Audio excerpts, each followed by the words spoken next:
Hi, welcome to TYA Talk. I am David Strickel, creator of the TYA Mindset Practice, and I am very excited to finally share that the TYA Practice is now on sale.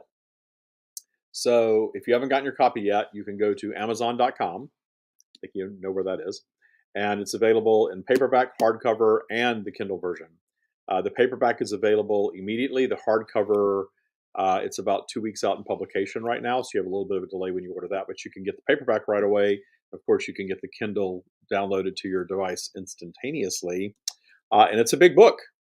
It is a large book by the standards of nonfiction publishing, but it is the entire practice. It's got everything in here. I'm playfully referring to it as the Tya Bible. So everything that you want to know about the Tya practice, including a lot of channel text from the stream. If you've really missed the stream this year, I've sort of taken a break from doing a lot of channeling this year. It's not a forever break. I intend to do a lot more channeling in 2024. So you're hearing that here first. But the entire book, not the entire book, most of the book is channel material. There's a little bit of introduction for me, a little bit of clarification for me peppered in. There's some questions from Katerina for the stream in every single section. Her questions are fantastic questions because a lot of times what the stream will deliver is pretty heady stuff. And when you're through reading, sometimes you have questions. And Katerina's role, other than being a brilliant editor of this publication, was also to ask the questions that you probably all have when receiving their guidance. So she's in there. Another really cool thing about the book is that we have included other Tya practitioners, or Tyas, if you will, in the book. People that have graduated from boot camp. I think there's even a testimonial in here from somebody that hasn't yet graduated from boot camp. Tya masters are peppered throughout here. They offer their perspective and how they're utilizing all of these tools and concepts that we deliver to you here. And the foreword was written by a Tya boot camp graduate, Deborah Wilson, who's also an author. I love her story because she talks about being so skeptical of the stream and the practice and all of that. I remember her telling me that, with all the fantastic testimonials we have for the Tya practice, that obviously I was paying or drugging these people to offer up these testimonials. And she set aside her skepticism. She got in and she talks in here about how it's transformed and continues to transform her life. So this has been a labor of love, absolutely. Since 2018, so 5+ years coming up, to write, edit, rewrite, re-edit, and rewrite yet again this book, because we kept realizing that there's more, there's more that we're getting from this practice. And we hit a point where I realized, okay, now I feel like it's fully fleshed out. I've taught this to hundreds of people now all over the world. I know how to teach this. I know what challenges people have in adopting this belief system, and I feel like it's cooked enough now to get it out to the world. And so everything that we've been doing since 2017, when I started the Tya practice, or excuse me, the Stream of David podcast, has been leading up to this. And everyone that's taken Tya boot camp or gotten into Tya Academy or just listened to the podcast and asked questions, all of you helped co-create this practice and get it to where it is now, to where we know that it works. We know how to teach it. We know the tools that are really effective. We know the tools that you might just want to try and see if they work for you. We know the 4 pillars work for everybody. That's why they will never change. There'll never be another pillar added. There will be nothing changed or subtracted. We've got the 4 pillars down pat. That's the basis of the practice. We go really deep into those pillars in the second part of this book. And then there are 2 other parts after that about all of the tools that work with those pillars, and of course, how you actually apply it in your life, and how you can apply a Tya or Tya's principles to every major topic you can imagine. So it's all in here. It's all inclusive. I held nothing back. Certainly, we talk about Tya Boot Camp a lot in here, but I did not want this to be a little pamphlet promotion for you to read, be inspired to get into boot camp. That's a formula that's very successful and widely used in online coaching programs and things like that. I didn't want to do that. I think Tya has the potential to have a lifespan well beyond any online academy that I run, well beyond my own life. So I wanted to create something that will forever be the Bible of the Tya practice. It's a Bible without rules, without judgment. So it's the best kind of Bible I can imagine. It's just guidance on how to live a life of joy, clarity, and abundance. So I know that the core group that I'm talking to here on TYA Talk, I'm preaching to the choir somewhat because you are all very close to me in this practice. You're members of right now our Patreon community, but this video might make its way out beyond that. So for those of you who don't know what the TYA practice is, I'm not going to go into a basics of what TYA is, but I have to tell you there's one reoccurring theme. There's one basic tenet. There's four pillars of TYA, but if you really want to boil down TYA to what is it in its essence, TYA is practicing and understanding that practices and belief systems are all chosen. We are choosing to practice a belief system where we can ultimately adopt the mindset of source, which is appreciation of all things. Period. That really is one of the reasons I kind of step back from channeling so much, is that we really know what the stream is going to guide us to in all circumstances, in all instances, is the root of appreciation of all things. They are always guiding us to that. How can you appreciate that? How can you appreciate the world's transgressors, your life's transgressors? Because when you start seeing transgressors that way, they tend to clear up. They tend to be fewer and further between in your life. And the ones that you have experienced that you continue to judge as should not be, we know that those transgressors rooted in your subconscious mind and your core belief system create your limitations, because we suffer in some way. We experience something that we didn't like, that wasn't our preference, and it's perfectly fine to do that. But then our ego builds this little wall of never again. We're never going to allow ourselves to be hurt that way again. We don't want to experience that pain again, because pain is bad. And humanity has created this collective belief system where we judge suffering harshly. And it's very interesting to me that once you've done enough of this work, you start seeing how all of that judgment is just a matter of preference, and it's our own creative belief system. And when you start detuning all of that judgment, you see that there's a whole other world on the other side of that, where everything that we're experiencing here in physical is created for the expansion of consciousness. And before you cross over into that territory, it's very hard to see that. And the reason that I bring this up over and over again is that is the resistance that I met with when I share this outside those of you who have listened to the podcast and adopted the belief system and chosen to come in one way or another into our world and start really allowing this to be your core belief system.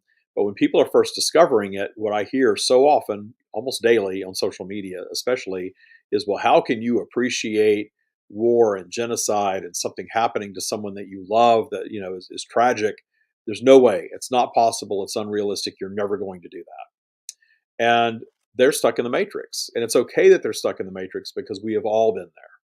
But those of us that have worked our way out of that, we need to remember that those that are still in it, we can view them truthfully as, okay, they're operating more in the matrix than we are. But we also must remember that there's nothing wrong with that that's where they are. So the last thing I want to do with somebody that pushes back on this on social media is try to argue with them or be right or convince them of anything. So I always have to be very thoughtful in my reply to that sort of thing, if I bother to reply at all, because this isn't for everybody. Not everybody is ready for this.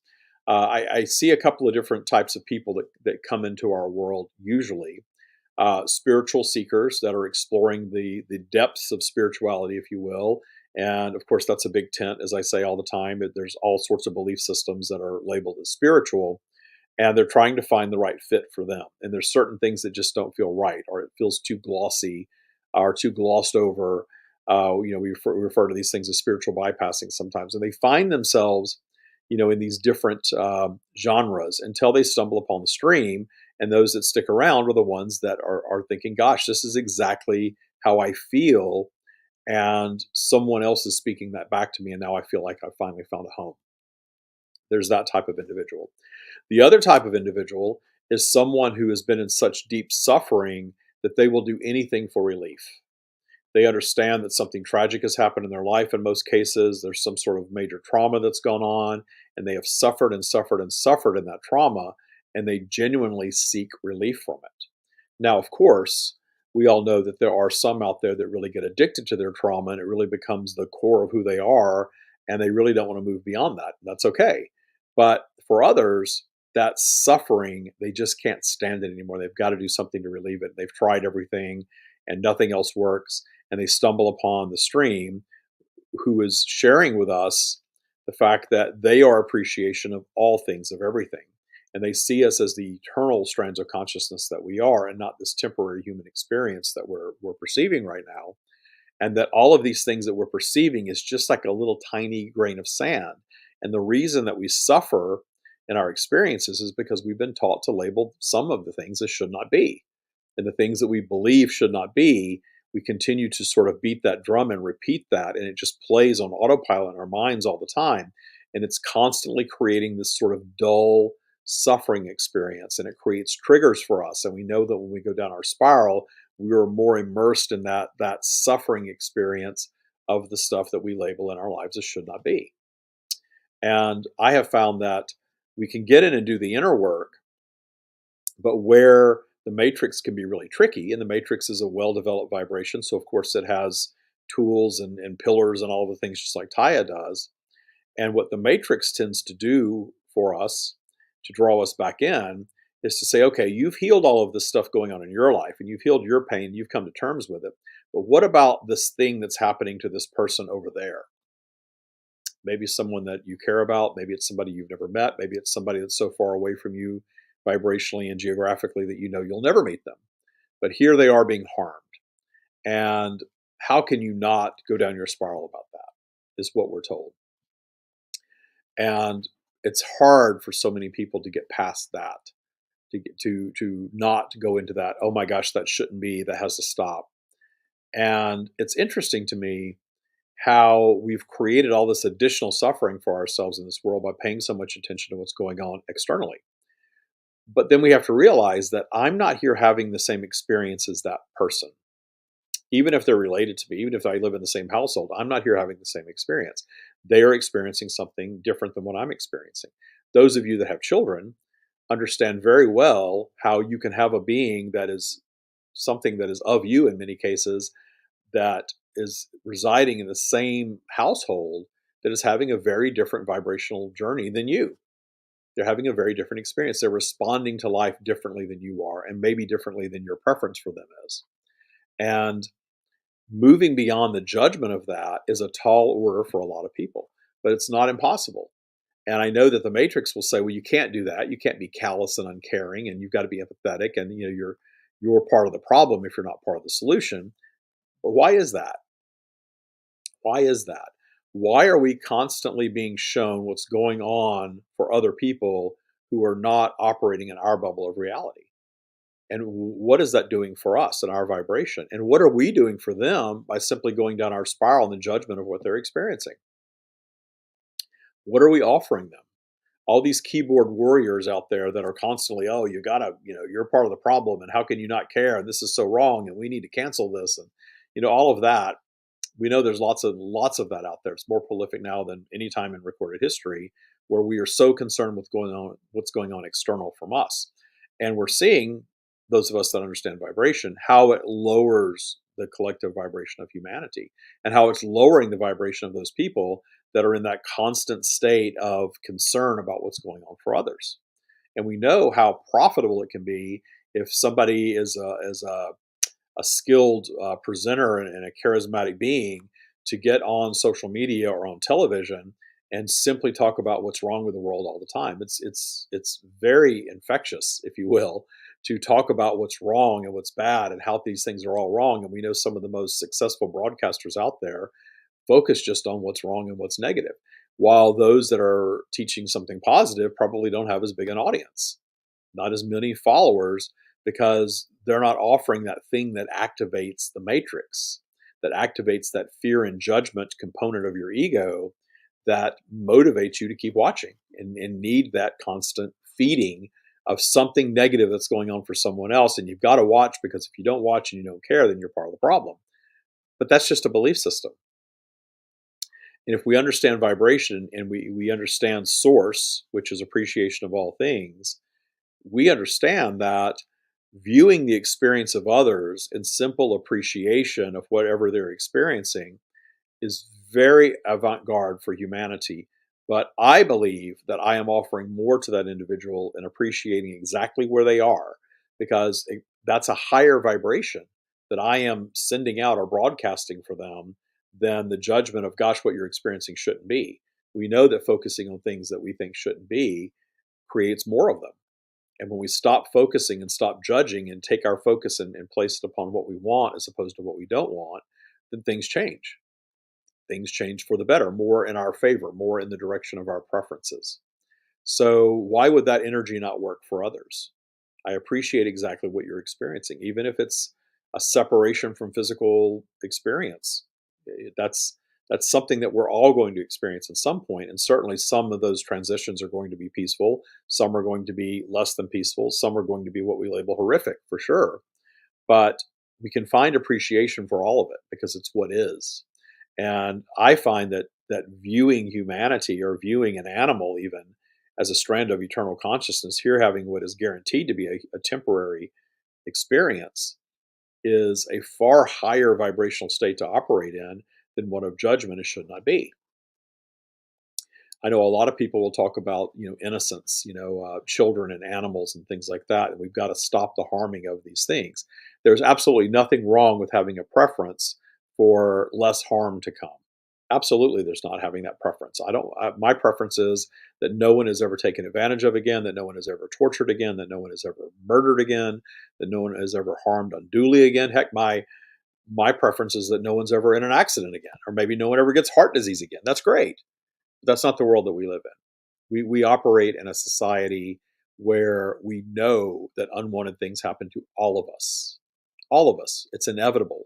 It's law, obviously, because even the animals of our world that don't operate in the fear and judgment, they operate more on instinct, in the fear in the moment and getting out of harm's way, but not sitting and pontificating about what could be in the future, and choosing to lower their vibration, the judgment of that, as we do. They don't operate like that, but they still meet their demise in what many of us would call an unpleasant way. Most of the time, they're eaten by something else. They become food for another animal, and we judge that as should not be. Yet it is, and it's the way of the world. And we know that, okay, if we stopped that, what would happen? Well, we'd have these overgrown populations that are essentially just starving to death anyway. So there's no escaping the polarity of the physical experience. We know that. There's no escaping it. Certainly, we can change. We have the power as human beings to move ourselves into more of our preferences and fewer of things that are not our preference. I've proven that to myself in my own life.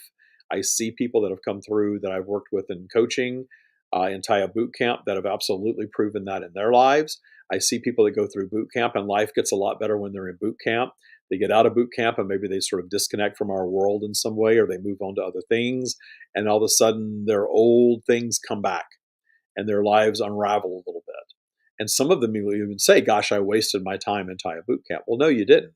You proved to yourself in Tya Boot Camp that life gets better when you practice a systematic raising of your default vibration. You simply chose to no longer do that once you got out. And we've designed Tya, the practice, and boot camp so that anyone that that understands Tya, practices it, reads this book, or does boot camp or whatever, anyone that does that is going to have spin outs. We assume that. And then what do you do after the spin out? You can return to the belief system or something like it and start getting those old results back again and getting back into a higher vibrational trajectory. But the important thing is to not allow the first bump in the road or the first spin out to end your practice or your belief system.